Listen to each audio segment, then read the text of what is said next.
कहानी एक ऐसी लड़की की है जो अपने पेरेंट्स माँ बाप के साथ एक अलग ही प्लेनेट सैयारे पर रहा करती थी, जहाँ पर एक कॉलोनी थी और उस कॉलोनी में उस लड़की के मॉम डैड और बस वो ही रहा करती थी। एक दिन वो उस प्लेनेट पर भी अकेली हो गई। उसकी क्या वजह थी, ये जानने के लिए आइए आज की कहानी को शुरू करते हैं। कहानी शुरू होती है, हम एक फैमिली को देखते हैं जिसमें रेमी नाम की बच्ची और उसके मॉम डैड थे। ये फैमिली एक प्लेनेट सैयारे पर शटल कॉलोनी में रहती थी और अगर उनके चारों तरफ देखा जाए तो ना कोई चिरिंद परिंद ना कोई इंसान, सारा बंजर इलाका था। उनका तो कोई पड़ोसी भी नहीं होता और अर्थ जमीन पर भी रहने वाले लोगों के साथ उनका कोई राब्ता नहीं था। उन्होंने अपने पास एक फार्म भी बनाया हुआ था जहाँ पर इन्होंने कुछ जानवरों को पाला हुआ था और एक ग्रीन हाउस जहाँ पर रेमी के डैड सब्जियां उगाया करते थे और इसी तरह उनका गुजर बसर चल रहा था। रेमी की नजर हर वक्त दूर रहती। उसे जानना था कि जहाँ पर वो रह रही है अगर इसे आगे जाए तो आगे की दुनिया में क्या होगा, क्या उधर इंसान जिंदा होंगे। इसीलिए वो अक्सर दूर के पहाड़ों को हसरत भरी निगाहों से देखा करती थी कि वो भी एक दिन वहाँ पर जाएगी। मगर उसकी मॉम हर वक्त उसे इन कामों से मना किया करती थी। मगर इस फैमिली को एक उम्मीद थी कि कभी न कभी इस प्लेनेट पर भी अर्थ जमीन की तरह लोग आकर बस जाएंगे। एक दिन रेमी के डैड घर में देर से आते हैं। वो बहुत ज्यादा परेशान लग रहे थे। रेमी भी खड़ी चुपके से मॉम डैड की बातों को सुन लेती है। रेमी के डैड को शक था कि कहीं उनके आसपास अजनबी लोग हैं जो उनके घर में घुसना चाहते हैं। ये बातें रेमी भी सुन लेती है। अब रात को रेमी के डैड उसके पास आते हैं और कहते हैं, बेटी परेशान नहीं हो, ऐसा कुछ नहीं होगा और जो कुछ तुमने सुना डरने की कोई जरूरत नहीं है, मैं सब संभाल लूंगा। मगर रेमी अब भी डरी हुई थी। एक सुबह जब वो जागती है तो खिड़की पर खून से किसी ने लिव लिखा हुआ था कि यहाँ से चले जाओ। ये सब देखकर रेमी के मॉम डैड डर जाते हैं। उसके डैड ने जल्दी से राइफल उठा ली थी और यहाँ वहाँ देखने लगते हैं कि आखिर कौन है जो ये सब कर रहा था। रेमी की मॉम भी उसे लेकर छुप जाती हैं। तभी कुछ देर के बाद रेमी के मॉम डैड को 3 लोगों की आवाजें सुनाई देती हैं जो 6 होने का नाटक कर रहे थे ताकि इन लोगों को लगे कि वो बहुत से लोग हैं, मगर वो किसी को नजर नहीं आ रहे थे। इसलिए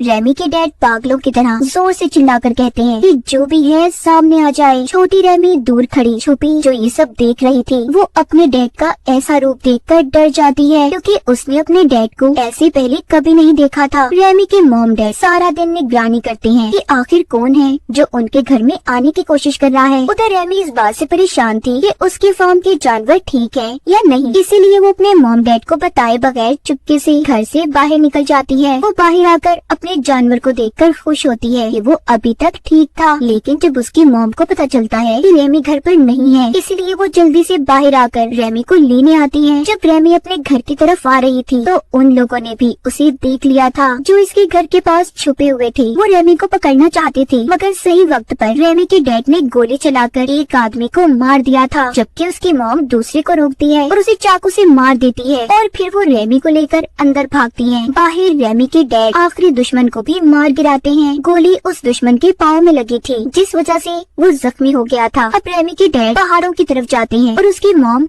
मरे हुए लोगों के पास से हथियारों को जमा कर रही थी। तभी रेमी देखती है कि मरने वाले लोगों में एक लड़की भी थी। अब रेमी और उसकी मॉम ने खुद को घर में बंद कर लिया था और डैड का इंतजार करने लगती है, मगर रात गुजर गई थी। रेमी के डैड अब तक वापस नहीं आए थे। इस बात से रेमी की मॉम बहुत ज्यादा परेशान हो जाती है। वो अपने हाथ में एक बड़ा चाकू पकड़कर रेमी को अपने साथ लेकर अपने हस्बैंड को ढूंढने का फैसला करती है, मगर तभी उनके दरवाजे से एक अनजान आदमी अंदर आता है। इसका मतलब रेमी के डैड मर चुके थे। इस अनजान आदमी ने उन्हें मार दिया था। ये आदमी कोई और नहीं बल्कि वही था जिसे कल रेमी के डैड ने पैर पर गोली मारी थी। वो अपना नाम जेरी बताता है और कहता है कि ये मेरा घर है और तुम लोगों ने मेरे मॉम डैड को मारकर यहाँ पर कब्जा किया है, इसीलिए मैं अब अपने घर को छोड़कर नहीं जाऊंगा। मैं बहुत मुसीबतों के बाद यहाँ पर पहुँचा हूँ और अगर तुम मेरे साथ अच्छे से रहोगी, बुरा बर्ताव ना करो, तो अपनी बेटी के साथ यहाँ पर रह सकते हो। वैसे भी तुम्हारे हस्बैंड को तो मैं मार चुका हूँ और मैं तुम्हारी और तुम्हारी बेटी की जिम्मेदारी उठाने के लिए भी तैयार हूँ। मगर ये सारी बातें सुनकर रेमी की मॉम बाहर आ जाती है और रेमी को लेकर छुप गई थी। रेमी जो बहुत ज्यादा रो रही थी, वो अपनी मॉम से कहती है कि मॉम चले यहाँ से, हम यहाँ पर नहीं रहेंगे। मगर उसकी मॉम जानती थी कि इस प्लेनेट के बाहर जिंदगी आसान नहीं है, इसलिए अब वो जेरी के साथ ही रेमी को लेकर इस घर में रहने का फैसला करती है। मगर उनका कुछ और ही प्लान था। अब जैसे ही जेरी का ध्यान थोड़ा सा उनकी तरफ से हटता है तो रेमी की मॉम मौका पाते ही घर के अंदर घुसकर एक चाकू से जेरी पर हमला कर देती है। मगर उसने रेमी की मॉम को पकड़ लिया था और गन से मारने ही लगता है, मगर नहीं मारता। और कहता है मुझे खुद को साबित करने के लिए 30 दिन का वक्त दो, मैं तुम्हें कुछ नहीं कहूँगा। अब रेमी की मॉम जेरी से कहती है मैं तुमसे कुछ नहीं चाहती, बस इतना कर दो, मैं अपने हस्बैंड को उनकी मौत के बाद दफनाना चाहती हूँ। जेरी भी इस बात के लिए तैयार हो गया था और रेमी के डैड के साथ साथ अपने साथियों को भी दफना देता है जो रेमी के डैड ने मारे थे। अब वो और उसकी मॉम एक अनजान आदमी के साथ रहने लगी थी। रेमी बार बार अपनी मॉम से कहती है प्लीज मॉम चले यहाँ से, पर उसकी मॉम जानती थी कि बाहर की दुनिया में इनके लिए जेरी से भी बड़े बड़े खतरे हैं। अब रेमी जेरी पर नजर रखना शुरू करती है। वो देखती है उसके पास बहुत सारे हथियार थे। अब वो उसके जाने के बाद रेमी जेरी के बैग की तलाशी लेती है जिससे उसे एक मांस और एक लड़की की तस्वीर मिलती है। ये वो ही लड़की थी जिसको रेमी की मॉम ने चाकू से इसे बचाने की खातिर मार दिया था। अब रेमी और उसकी मॉम 30 दिन गिनना शुरू करती है। जेरी के वादे के मुताबिक वो उसके साथ रहने लगी थी। जेरी बाहर के सारे काम संभाला करता जबकि रेमी की मॉम घर के काम किया करती थी। एक दिन रेमी की मॉम अपने स्टोर रूम से एक रोबोट मशीन निकालती है जो एक पालतू जानवर की तरह था। रेमी को एक अच्छा दोस्त मिल गया था। वो बोलता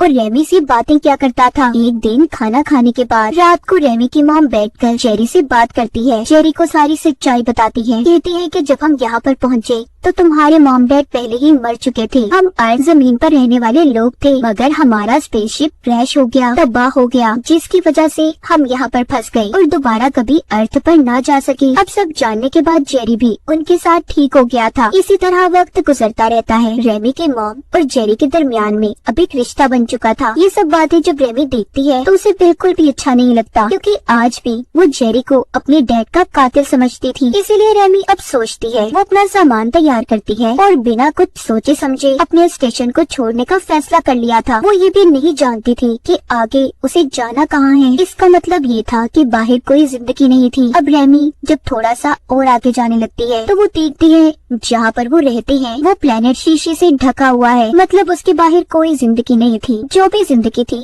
बस उसी हिस्से में थी जहाँ पर रेमी का घर था और वो रहा करती थी। तभी रेमी को एक बहुत बड़ा दरवाजा नजर आता है। वो उसे जब खोलती है तो अंदर चली जाती है। इसलिए रेमी अब अंदर आकर जो उसके पास टॉर्च बॉल थी उसकी मदद से आगे बढ़ती है। उसे दूर से रोशनी नजर आ रही थी मगर उस टनल सुरंग में अंधेरा और ऑक्सीजन की कमी की वजह से रेमी का सांस रुक जाता है और वो वहीं पर बेहोश हो गई थी। जब उसे होश आता है तो वो अपने बिस्तर में थी। पता चलता है कि जेरी उसे बचा कर ले आया था। वो उससे कहता है कि दरवाजे के उस पार धूल मिट्टी और ऑक्सीजन की कमी के अलावा कुछ नहीं है। तुम जितनी जल्दी हो सके इस बात को मान लो, तुम यहाँ से कहीं नहीं जा सकती। एक दिन जेरी को एक गिटार मिलता है जिस पर वो रेमी की मॉम को गाना गाने का कहता है। रेमी की मॉम भी वही गाना गाती है जो वो अक्सर अपनी फैमिली के साथ गाया करती थी। इसका मतलब ये था कि उन्होंने जेरी को अपनी जिंदगी में शामिल कर लिया था। ये देखकर रेमी रोने लगती है और खुद को एक कमरे में बंद कर लिया था। जब उसकी मॉम उसे मनाने चाहती है मगर वो नहीं मानती। अब रेमी की मॉम को गुस्सा आ गया था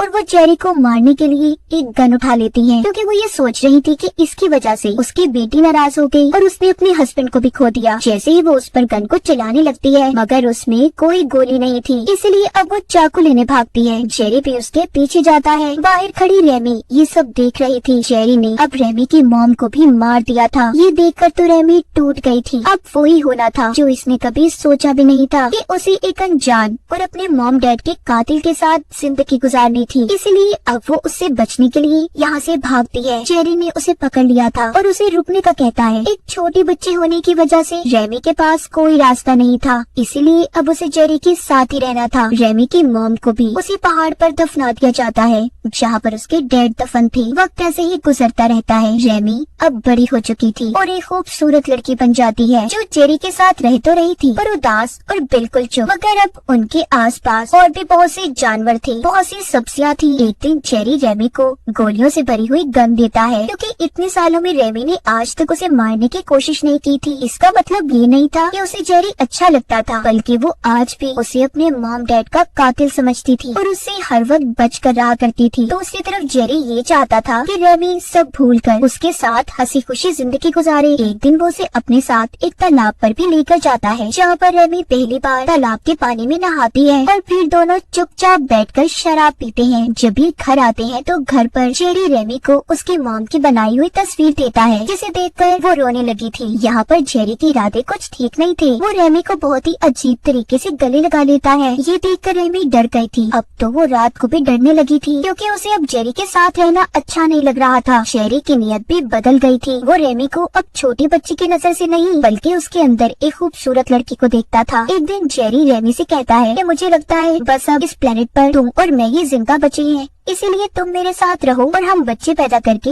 नस्ल को आगे बढ़ाएंगे ताकि इंसानों का वजूद कभी खत्म ना हो। मगर रेमी साफ मना कर देती है, कहती है मैं दुनिया में आखिरी ही क्यों ना बचूं, मगर तुम्हारे साथ अपने मॉम डैड के कातिल के साथ कभी नहीं रह सकती। इतना कहकर वो रोबोट मशीन के साथ बाहर चली जाती है और बहुत सोचने के बाद उसने ये जगह छोड़ने का फैसला कर लिया था। लेकिन जेरी को रेमी के इन इरादों के बारे में पता चल जाता है, इसलिए वो उसके कमरे से मास्क लेकर बाहर आ गया था ताकि रेमी कभी भी उसे छोड़कर ना जा पाए। वो भी उसके पीछे भागती है और मास्क को लेने की कोशिश करती है, मगर गलती से वो नीचे गिर जाती है और बेहोश हो गई थी। जब उसे होश आता है तो खुद को बेड पर बंधा हुआ पाती है। उसके सामने जेरी बैठा था जिसके गलत इरादे साफ उसकी आंखों में नजर आ रहे थे। वो उसे कहता है देखो अभी भी तुम सोच सकती हो, मगर रेमी अब भी उसकी बात सुनने को तैयार नहीं थी। लेकिन अब जेरी उसके साथ जबरदस्ती करने की कोशिश करता है। रेमी की चीखें सुनकर उसकी रोबोट मशीन अंदर आ जाती है और अपने हथियारों का इस्तेमाल करके जेरी पर हमला कर दिया था, जिससे जेरी